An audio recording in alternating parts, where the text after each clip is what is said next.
you have to know your risk when you're dealing with any type of account that you're putting your money in. So let's do some math. Mr. A and Mr. B both have $100 to invest. In the following scenarios, who ends up doing better? Okay. Scenario 1. Mr. A, first year, he gains 40% on his interest, and year 2 he loses 20% on his principal, so he netted 20%.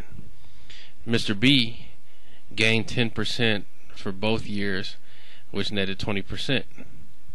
Does this mean they have the same money at the end of 2 years? No, it doesn't. Why? Because Mr. A, the first year, gained 40%, so that's $100 plus $40, which is $140.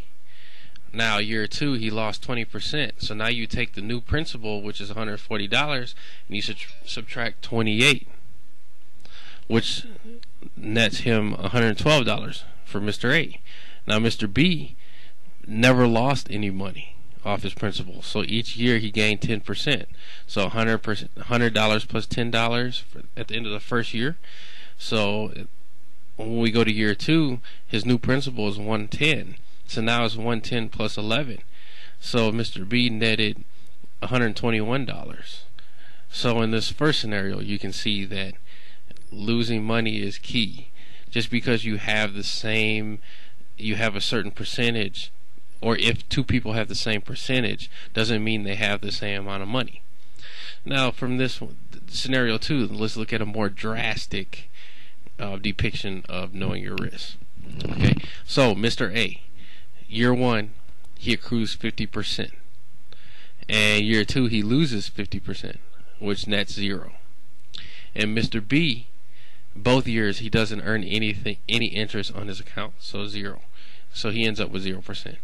Now you would think, since they both have 0% interest, they netted 0% interest, they would have the same amount of money. But no. Once again, Mr. A gained 50% that first year, so $100 plus 50 equals $150 for that first year. So now year 2, he starts out with a principal of $150 and he loses 50%, which is $75. So at the end of a 2-year period, Mr. A nets $75. Now, Mr. B, he has $100 but gained no interest both years. So now he still has his principal $100. So as you can see, that it's all about the percentages and making sure that you are not losing money.